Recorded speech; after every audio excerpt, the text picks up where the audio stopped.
He's a demonstrated history of working in the management consulting industry. He's skilled in financial accounting and reporting, including IFRS and UGSAAP, and is currently working with KPMG India as an associate director. I welcome you, Varun, and all the participants present here to the session on behalf of Masters Union. Thank you so much, Aditi, for the introduction. So good evening, everyone, and my name is Varun Gupta, and we welcome you for this session, and thank you for taking out time for joining this call. And we really hope that you will make most out of today's session.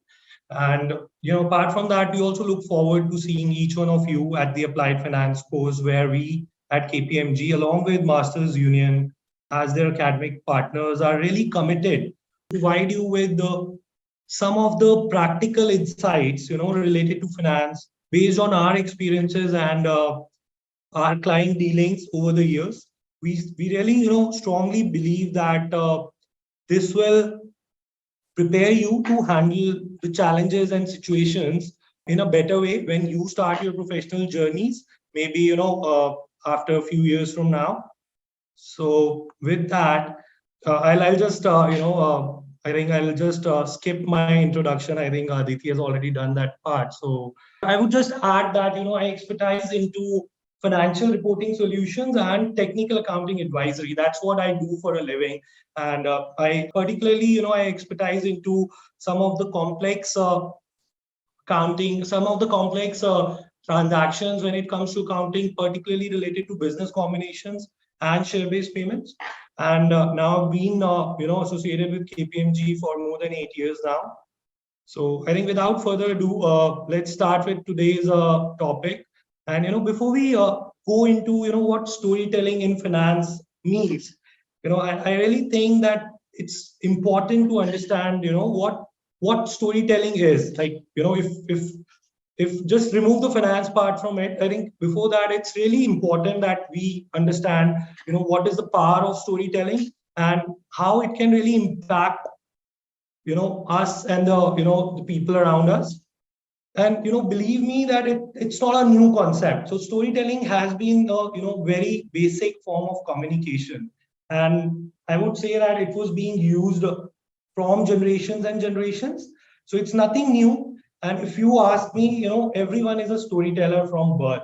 So, it's just that how we, use some of the techniques and tools which are available and how we can master this art and then, use it for our own success. So, I think in today's world, storytelling is really important and the future is really bright for, those who know how to turn data and, data and information into stories, and then those stories into action. So, I think, and also, I personally believe that, this form of storytelling and communication, this has, some direct or indirect impact at some point of time in our professional lives. So basically, how we communicate, how we, communicate with peers, with, our seniors or our, during our professional careers, it does impact your, professional lives in some way or other. I think just feel free to, unmute yourselves in between or just type in the chat box if you have any thoughts or questions, as we progress. So I think we would be, really happy to answer your questions as we go ahead. Let me start with this interesting, story. So I think there was this journalist, Rob Walker. So, he was very curious to find out what storytelling, can do. So what he did, in 2009, he decided to do this, amazing experiment. So he went to eBay and then he bought, unique 200 products. And, the average price of these 200 products was $1 each. So, he made the total purchases of just $200. And what he did after that was he reached out to some of his friends, some authors, etc. And he made sure that there is a very, very compelling story for each of the products. So, he spent few months in this particular activity and, finalizing those stories. And then, after a few months, he again listed those 200 products for sale on eBay. And guess what? He made $8,000 out of it. So, ladies and gentlemen, this is just a slight 4,000% increase. Not much. This is the impact what story can do. So, we all get tricked by these stories, and take movies for instance. So, we all are when we see a movie like Bond movie, etc. So we are just glued to our seats, and we just into the movie, right? And it's because of the suspense and the how the story is brought to us. So although we know that these movies are very very unrealistic, but we actually get emotionally invested to these movies. And if you ask me why does this happen, so there's a scientific reason behind it as well.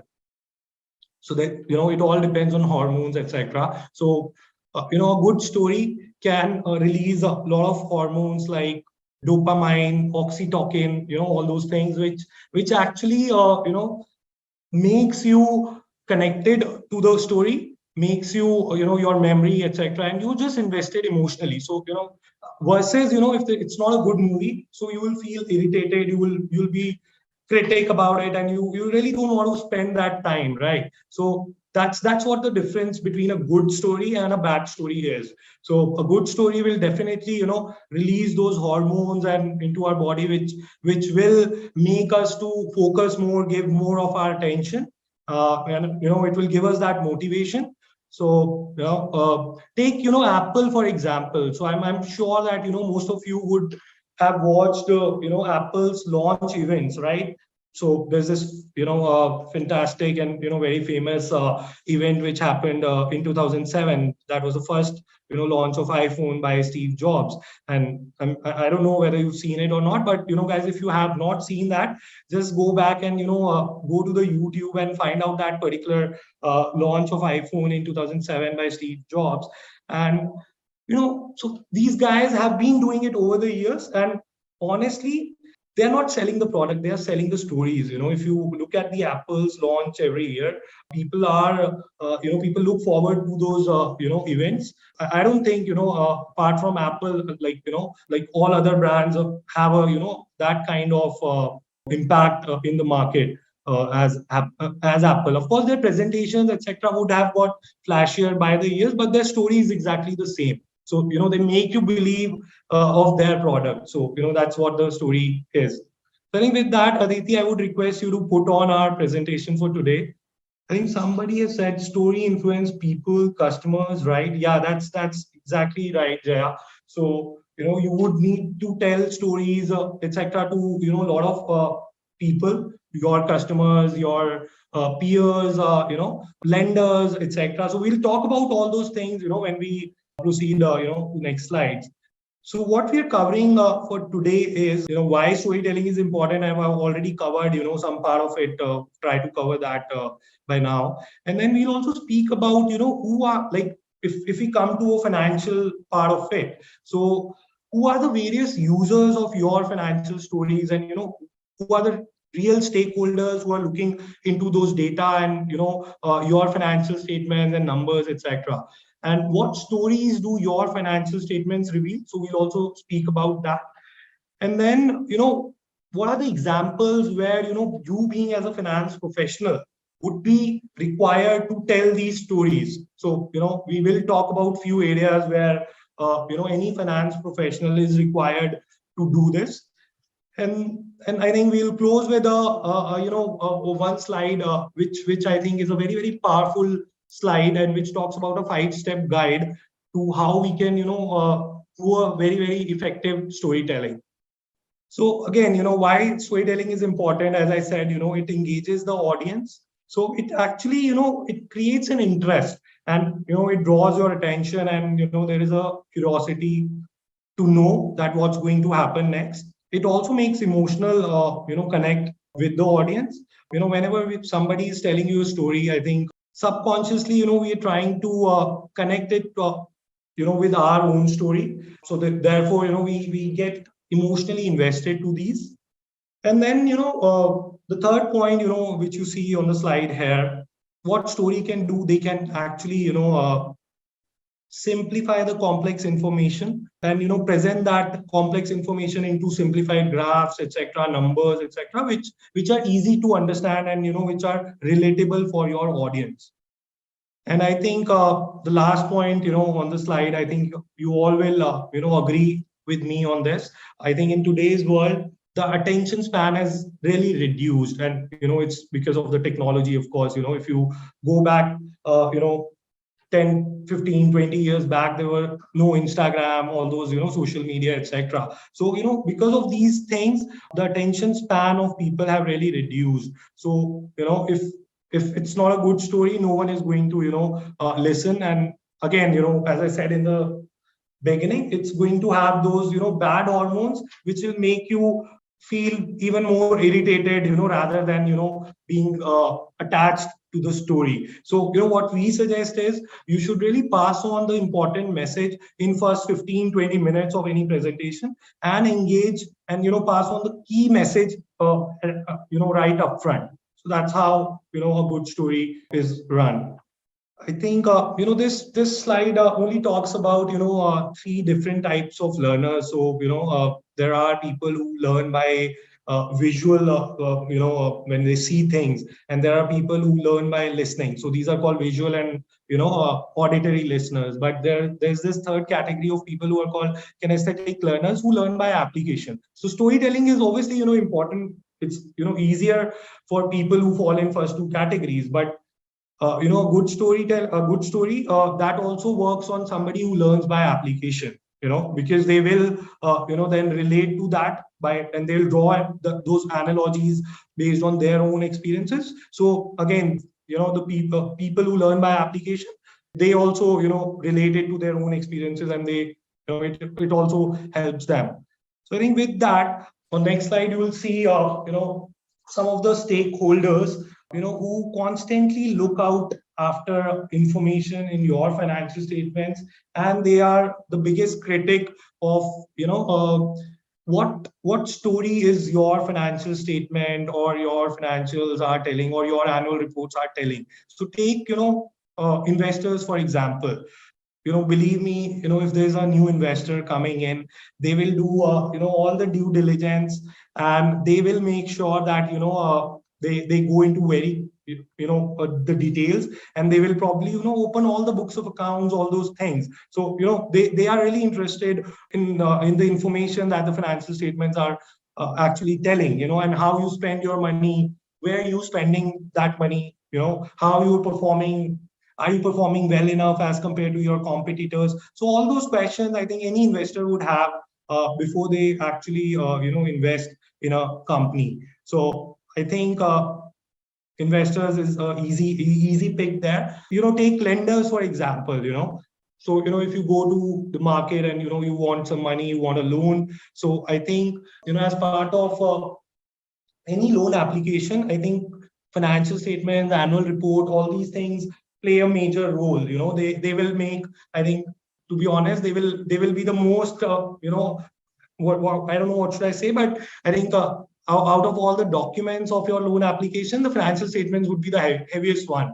And all these underwriters, all those lenders, they will really go into all those details, about your credit history, how have you been paying, all your creditors, all your interest payments on time or not. So if there is any red alert on your financial statement, I'm really afraid that they will lend you the money, or at least at the terms which you are looking at. So I think that's very important there. And then what do we have on the slide? I think retail investors, market analyst. So of course, market analyst, or equity researchers. So these are again nothing but the investors only. The people who are writing reports about your company and how you are doing. So they all look at your numbers, your cash flows, how well you manage your working capital, all those things. And again, there are peers also who look at your stories, at your numbers, etc., to see that how they are doing, as compared to your company. So I think government bodies, regulatory bodies, again, they always look at some data or other, whether you're making the statutory dues payments on time or not, whether you're doing all the compliances or not on time. So I think almost, these are the main people who would be interested in your stories, which you tell in form of, your annual reports or management discussion and analysis, or there are boards reports which are written by the directors. So I think someone is saying how financial stories influence, kinesthetic learners. So, Jaya, again, as I said, what these good stories do, they make you think about, they actually connect with you. When someone connects and, they get emotionally attached, so they actually draw the analogy and they actually try to connect that with their own experiences. And when someone does that, it's kind of, the application, right? So that's how, it helps that third kind of learners. Does that answer your question, Jaya?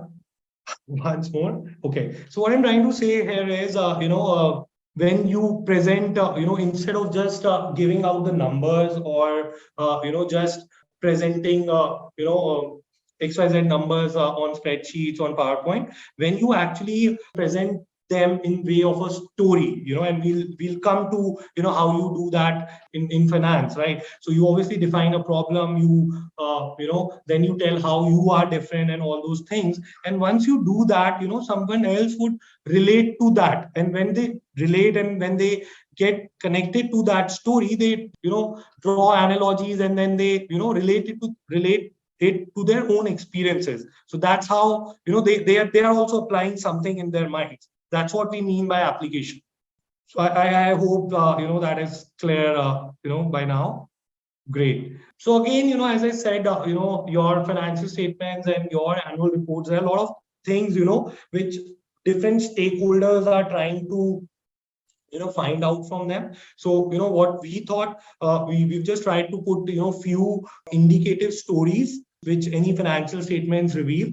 So again, coming back to this slide, what we've done is, we've tried to capture a few areas which, different stakeholders, when it comes to finance, what people are actually looking, So, take, the first bullet, for example, how well you budget your cash flows. So again, anyone who's lending money to you, or the analysts or the investors, they would really be interested how you manage your cash position, right? So do you keep it consistent, or you just fluctuate, whenever there's a requirement, you just lean on financing options. So how smoother or how less volatile your cash flows are. If your cash flows are very volatile, it certainly, shows something is, fishy there, or there could be reasons for that. So, and it also shows, how you, actually manage your credit relationships with, different parties, like, bankers or creditors, etc.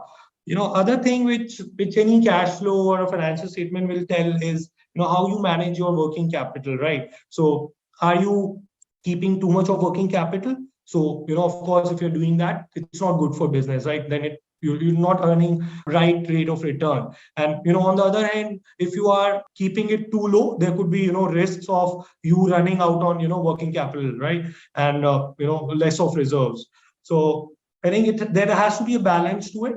And then, I think it also tells how you are doing as compared to your peers. So, where you actually fall as compared to your peers in the industry. So, anyone can compare. So all these analysts and, research analysts, when they attend a lot of investor presentations and calls, so they are not looking only at your data, right? So they are looking at information of, I should say, a lot of other companies, especially your peers, and they would definitely, compare those, and they would question the company, the management, of those reasons. So they would really be interested in, are you really growing at the same rate as, your peer is growing, or, the margin rates, or let's say the gross profit, the net profit percentage, etc. Is it the same? If there's a difference, then what's the reason for that? So, all these things, all these, analysts or investors or all these people are constantly doing this. So, this is nothing new. This has been there. So, this is the emphasis, I think, what storytelling can do in finance. So it's not only about the numbers, it's about what story, or what trend you are trying to show by your annual report or by your director's report, all those reports which you publish as part of the annual report. And then also, again, if you go to your lenders, so they will obviously look out for whether your capital the requirement or the loan request which you are raising, is it realistic? So whether you have adequate cash flows, adequate projections to really pay off the EMIs and the interest in future, or you are already too debt heavy that you would not be able to pay off those payments in future. So I think with that, I think the last point, again, the last point is, if whether you're making the money you should be or not. So that point is again related to, whether you have adequate profit percentage, the net margin percentage, etc., or not. If let's say your cost of operations, or rather I think I should say cost of goods, right? COGS, cost of goods is increasing. So are you increasing the sale price also of your goods in the same rate or not? Or that shows that you're earning the right amount of money. Or are you pricing your products at a similar margin as your peers are doing? So are you doing that or not? So all these analysis is done by the management internally, by external stakeholders and other people.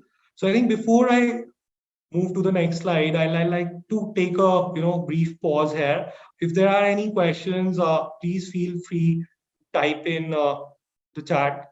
So I'll just pause for 10-20 seconds. If there are any questions, I would be happy to take those before we proceed.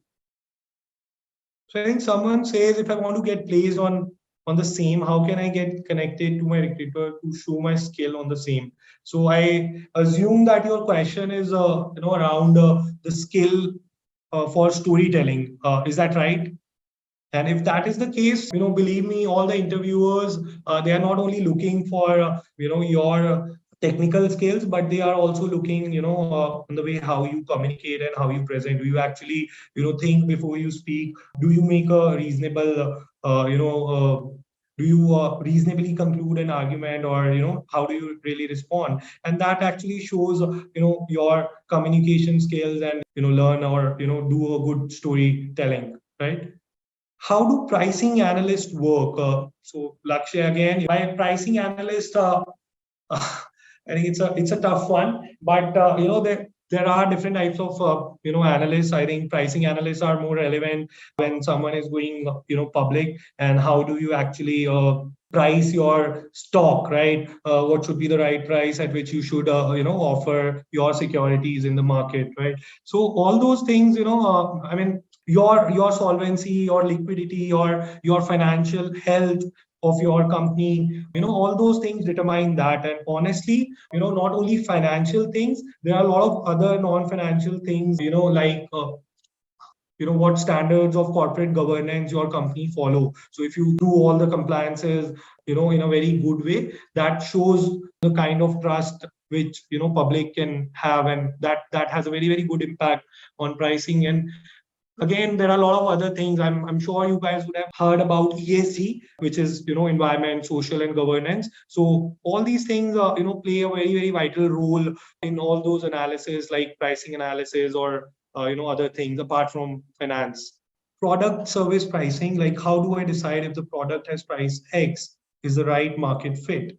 Okay, great. So again, you look at your peers. I'm assuming that if you're not in a monopoly business, you would have your peers, and what in that industry, what is the average margin rates, all those things, and that also. And other thing which is also important here is, I think some people, when they want to enter into the market, in initial years, they really do a price war, or they really slash the prices. So I think that's something also to consider, how mature your business is, how much market do you capture, all those things. So it's not a just one single thing. It's a mix of a lot of financial metrics, and other non-financial things also.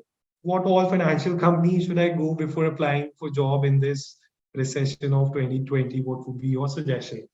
So, Avinash, I would, restrain myself from answering that for now because I really don't know, what new news we hear every day. I think, there are layoffs happening everywhere. But, honestly, I believe that, India is a little bit away from, a lot of those things right now. I'm not saying it's not happening here. It's happening right in front of our eyes. But then, at least I see my job as secure in near future. So I'm sure that there are specific sessions on recruitments, etc., as part of this applied finance course, right, Aditi? I think we also recommend and suggest about recruitment plans and all those things as part of our journey.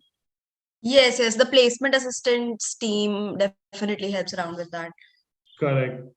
I've heard about pricing courses from BCG and Bain. How can I leverage from Masters Union?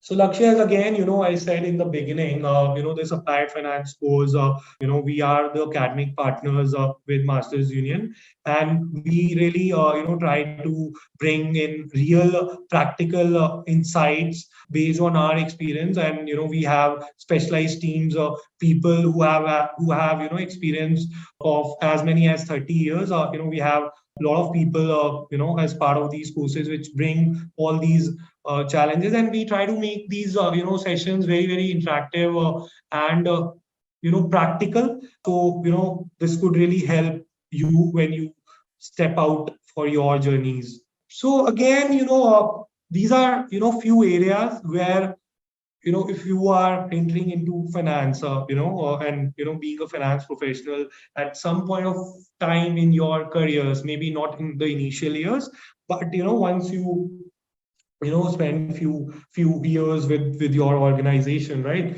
And I'm sure that most of you would have to deal with these things in your careers. You will have to definitely present a lot of business plans with forecasts to your investors. And in these presentations, when you do these presentations, and you just imagine there's a startup, and you're a founder of that startup. So you're looking for money, let's say seed money, right? So you will have to definitely present your story to a lot of people before you actually get the money. So again, storytelling actually does play a very very important role there, because if someone is going to give or invest early in your business, so it depends how you take your business. And it's also said that people and investors actually invest in people before they actually invest in an idea. So that's what companies have to do. And again, it's not only about a startup or small company,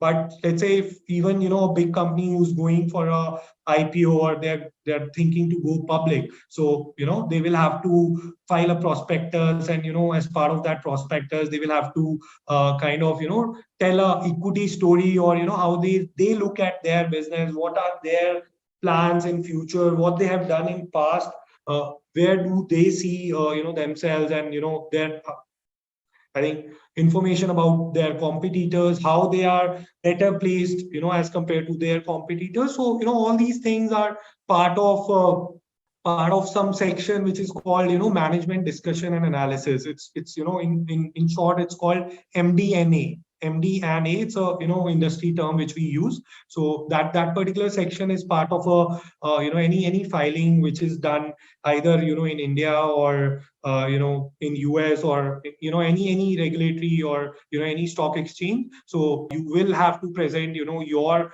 equity story, and the founders, or the MD or the senior management actually spend a lot of time in writing these stories. And most of those information has to come out from finance people, because ultimately when you start writing those stories, there are a lot of numbers, or there are a lot of analysis which you have to give. So I've seen basis my experience, finance function plays a very very important role for this particular activity. So I think that was the point one. And then, again, coming to the second point on this slide, it says negotiating a merger or acquisition deal, right? So again, if you're going to, let's say, buy a new business, or you want to sell your units or one of your line of business. So it all depends on, what story, or how you look at that business, and what's the story behind that, right? So again, these are some of the areas, even when you are negotiating with your business partners or with your creditor or debtor on terms and conditions. So it all depends on how you've done, how you actually worked in the past. And again, so there are a lot of analysis, a lot of things done from which again includes two things. There could be information which comes from financial part of scheme, financial things, and there could be some information which is non-financial.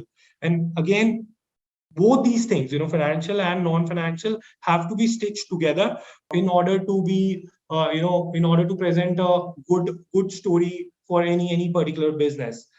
And again, I think last point on this slide, telling stories to your clients, it's really very, very important. It's more important in the context of I would say consultants. So in today's world, if you ask me, a lot of accountants are losing their jobs to good storytellers, because ultimately what clients wants to hear is their stories. They don't want to look at the raw data, etc. They want to hear about some very, very good data insights. They don't want to they're not interested in those old PowerPoint presentations or Excel spreadsheets. But I think what they are actually looking for is some good insights which any consultant can tell them, basis which they can really take some smart decisions, and probably some exciting trends which supports decision making for them ultimately. Yeah, I think I've covered a few points from this slide already. So when it comes to pitch decks to raise equity, so it's also called road shows. So as part of any equity raising, or when you actually go for an IPO or listing, so you do a lot of investor presentations, road shows in the on stock exchanges, where a lot of investors, financial investors come, and they are actually looking at a lot of information. So if you just tell them about your existing numbers, balance sheet, P&L, I don't think that's going to help your investors. So they need to know about a lot of things apart from those numbers, and how you present them. So this particular roadshow and all those things are generally run by founder or a MD along with CFO. So you believe me, any roadshow, I've seen people from finance background, they have to be part of these roadshows, and they are the people who can actually tell about financial projections and few things like this. I think someone says, are we going to learn how to create storytelling? This looks like why storytelling is important. Is this a pitch to sell some program? So Anil, this story, we have a very, very, I think, long session in the detailed curriculum where we teach this how to do a good storytelling. But today's agenda is primarily help you understand why it is really important from a finance background. Someone says, is there any scope of quantitative finance yet in India? I didn't get that. Would you like to just elaborate on your question? Yeah, I think now what you see on the slide is, some extracts from one of the, investor presentation. And if if you just go on Google and, find out some investor presentations of big companies, so you will actually see that, apart from numbers, they are actually trying to, build a story. So, how it starts with a problem statement, the problem which that particular industry faces, right? And how your company is committed to solve that problem, and what are the plans to solve those problems. This is just for reference. I think again there are numbers, there are ways to present information. So again, I think what revenue share you have in a market, all those things. So I don't intend to cover much from this slide. This is just for some extracts from one of the investor presentations, so you guys can have a real feel how all these things actually work in a financial way of scheme. Again, the point we're trying to make here is the traditional way of reporting things, traditionally how it was done, it is changing, and you will see a lot of annual reports where people are actually changing it. There are new reporting coming in. So for example, there is a concept of BRSR, so it's called a business sustainability and responsibility report, which is kind of mandatory from this year onwards for big listed clients. So these kind of things are making a big change on how things were presented earlier. So if you see annual reports of companies which were written, let's say 5 years back or 10 years back, and if you compare those annual reports with some of the companies from new age, you will really see the difference. You will see a lot of charts and graphs in some of the recent annual reports, and those kind of visualizations, etc., they actually remove some kind of, I would say, subjectivity which is involved. So they remove all those subjectivity which can be really risky sometimes. And these kind of data visualization techniques, they help reveal I should say patterns and trend analysis, all those things. And obviously visually when you see things, it has more power, or it's more empowering. It has an impact on your memory. It helps people to make better decisions and remember it for a longer duration of time. Yeah, again, these are few data visualization techniques, charts and plots. I think again, I would like to talk about this slide, how to do a good storytelling. So someone said, are we going to learn how it is to be done? So the answer is, you are not going to learn in this 1 hour, but we will try to give you some tips, some quick tips of which you can take back and apply, not only in your professional lives but also in your other way of communication, be it with friends or etc. So again, storytelling is not only important for finance but every sphere of life, right? So but again, these are the what we thought are 5 critical points which are really very important. If you understand these points, so it will definitely help you with coming out with a good story. So the first one is, you should really understand your audience. So you can't pass on the same message to everyone. So it's not a single presentation will not work for everyone. Different stakeholders, they are looking for different messages. So for example, your investors, they are looking for something else versus your employees. If you're telling some, or if you're presenting to your employees, they want to listen maybe something else, right? They're not interested in some of the information which, let's say, your board of directors are interested, or your investors or lenders are interested. So ultimately, who your audience is, you have to understand that, and what story you want to tell to those people. So it starts with understanding your audience. And the second thing, after that, is the data. So gather anything relevant. So gather the data whenever you're presenting or whenever you're doing the analysis, etc. So a good data is a must. You will have to ensure that that data is accurate before you use it in your external communication or your presentations. You should make sure that all the raw data which is gathered or which you're using is really accurate. So the second bullet is gathering all the data. Then in any financial storytelling, KPI plays a very important role. KPI means key performance metrics. The third point on the slide, as you can see, identify key metrics. I generally call it as KPI, key performance metrics. So you will have to select basis your industry, basis your the kind of industry you operate. So for example, if you're a telecom industry, if you're a telecom company, say, so there are different KPIs for a telecom, versus if you are into aviation, definitely it has a different set of KPIs based on which industry you operate in. You want to really focus on those KPIs or metrics which you want to pick, and then build a narrative and highlight some of those KPIs where your company is doing good. So that's called understanding your KPIs.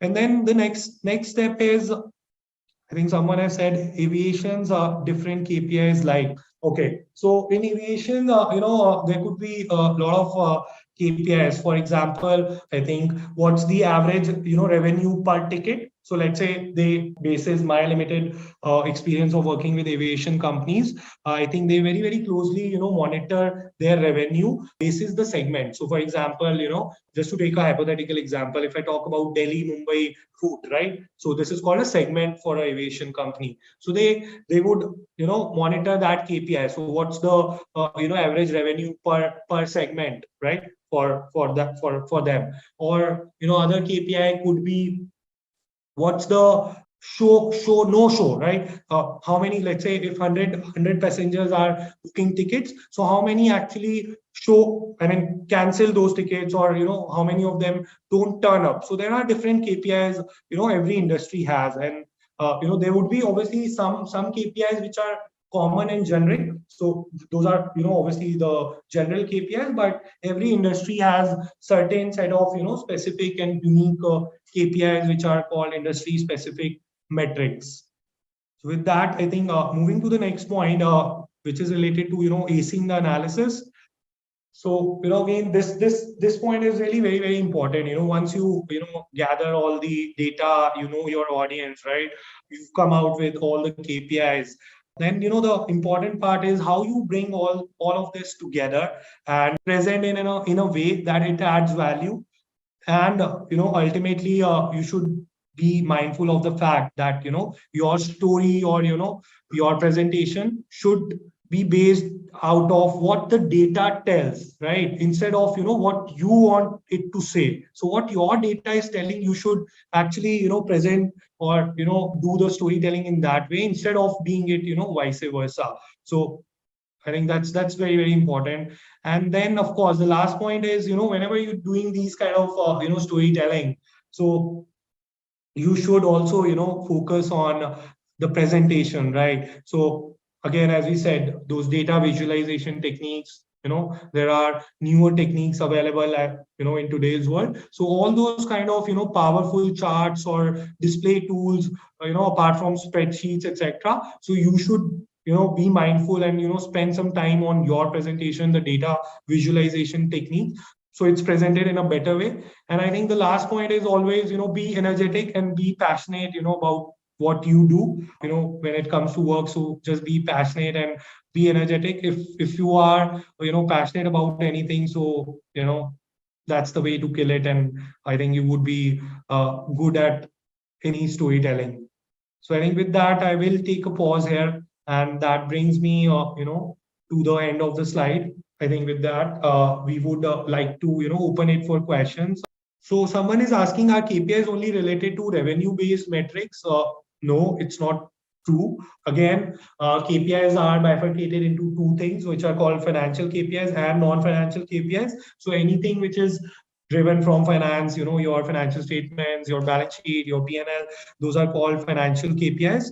And anything which is, coming from non-financial things, those are called, non-financial KPIs. So for example, for any e-commerce company, their number of customers, or their, that is a very, very major KPI which they are which they boast of. So for example, Netflix, right? The number of subscribers they have, that would be a non-financial KPI for them. Aditi, would you like to answer this new question which is there, or should I take it? Someone is saying they are third year BTech dropout. Can they go ahead in finance career? Yeah, sure. So as long as you plan to like continue your graduation, because this is a particularly certification program, anyway, to land a job, you'll need a graduation or a bachelor's degree. So if you plan to do your graduation simultaneously, you can definitely avail for the program to get into finance. And you are never late for learning, right? You can always learn new things at any age, honestly, right?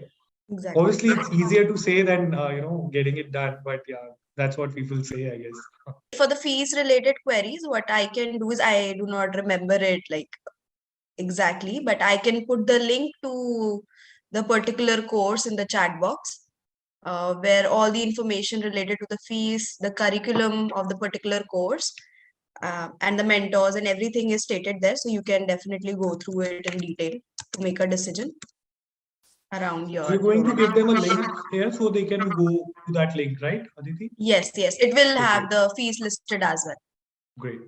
So can a working employee do this program? To my mind, I think yes, anyone can do this course. So there are no restrictions from our side, and I'm sure your employer would not be having any issues with you if you want to learn new things. So I think that's workable.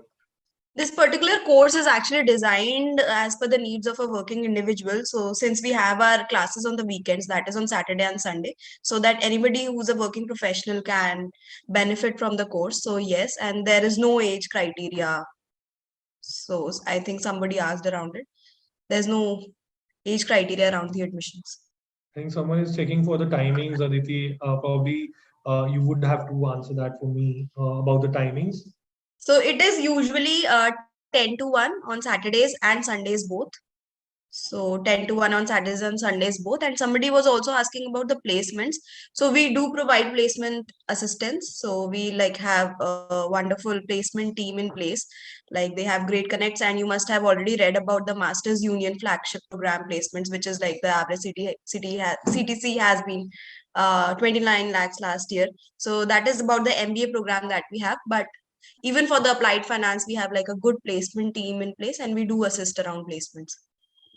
So guys, it's also happening, it's not something new which we are doing. It's already happening in parallel. There are a lot of batches, there are a lot of courses which are being run as we speak. So I think, and we have had a successful placements thus far. What is the duration for the program? The program duration is 12 months. So particularly for applied finance course, it's 6 months of theoretical classes, which will be online definitely, and the 6 months of virtual internship with KPMG. So which totals as 12 months for the entire program to avail your certification. And this program is not offline, Lakshya. So this is an online program, but we often invite our students to the Masters Union campus, which is at Gurgaon, to provide them like some networking opportunities, or have a meet and greet in person. So we often do that. So it's a hybrid course, so to say. So there are people, bought in from different, service lines based on, what we are trying to teach. There are people from HR background, from finance background, there is a specific team called FP&A, Financial Planning and Analysis. So, we bring out those experts basis the course curriculum. So I think there are a couple of more questions which I can answer here. Will we get placed with KPMG after the internship? So KPMG actually does absorb a lot of learners from the cohort itself while they're teaching. And it has recently happened with one of the cohorts as well. I think 7 to 8 learners are recently placed with KPMG India. But it is not guaranteed, of course. It is subjective to your performance in the course and the interviews you give there. So I hope that answers that. And someone else is asking, can we do the internship along with the learning? No. So it's like first 6 months of learning, which is theoretical learning, and the other last 6 months are spent into the internship. So they cannot go simultaneously. So the package for applied finance students is pretty subjective, and it is dependent upon what CTC you have currently, or even if you're a fresher, it is dependent upon your background of education and how you like face the interview, and how you perform in the interviews. So there's no upper cap or a lower cap to it. I do not have any numbers to state here. And yes, it is a live project based internship. So actually you get projects and get mentorship through KPMG. And it is an unpaid internship. It is a virtual unpaid internship for 4 to 6 months, I guess. The internship is not paid. It's not paid. Jaya, so there's no eligibility as long as you are enrolled in the course, which is for applied finance. You do make yourself towards the internship. So you are eligible for the internship if you are enrolled in the course. But of course, like no attendance, no assignments, then probably you won't be getting the internship. So it's that little criteria we have there. But more or less 100% people have the like get their internships with KPMG. No eligibility as such. As long as you're eligible for the course, you're also eligible for the internship. It's just that you'll have to make those efforts towards learning finance in the 6 months course which KPMG teaches you theoretically. So of course the CTC would be more than the fees of the program. I definitely hope so, but there's no particular number I can quote here. So the internship is a part of the course. It happens like 6 months of your theoretical classes with KPMG, and then post that you start off with your internship. So they do not happen simultaneously. I think if Varun, you can answer this something which is specific to finance. So it's 6 years BTech degree worth going into finance field. I didn't Yeah, I think Lakshay, what I think again, Aditi, I would like to not answer these specific questions on this call. It's always better to, I think appear after if my we can third year in arrange a financial. one-to-one. I was just suggesting that, if we can have a one-to-one counseling session with this gentleman, if you could just note that, I think that would be really helpful. We should really probably, ask somebody from our team or your team to do a better counseling.